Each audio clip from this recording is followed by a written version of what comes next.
Kalau Allah tunjuk apa yang si anak yang jaga mak ayah sakit tu dapat, semua akan berebut. Orang kampung pun akan berebut. Kenapa yang si anak tu dapat? Dia lebih-lebih lagi ketika mereka uzur. Waktu uzur tu kita ambil. Bukan seorang 2 minggu. Bukan seorang sebulan. Ada yang buat giliran sebulan. Mak ni tengok aja kan. Usunglah dia. Pitang tu. Dia tak boleh buat apa. Usung pitang ni. Usung pi sana. Usung pi rumah ni. Itu pun bagus. Tak ada masalah. Kan? Tetapi kalau si anak itu tahu apa yang Allah sediakan dunia dan akhirat, dia takkan bagi ke orang lain walaupun sehari. Dia takkan bagi walaupun sehari. Sebab tu Nabi ulang 3 kali.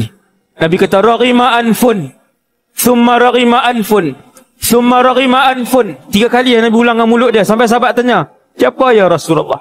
Orang yang sempat bersama dengan mak ayah waktu tua tapi tidak membuatkan dia masuk syurga. Dia tak ambil peluang tu. Dia tidak ambil peluang itu.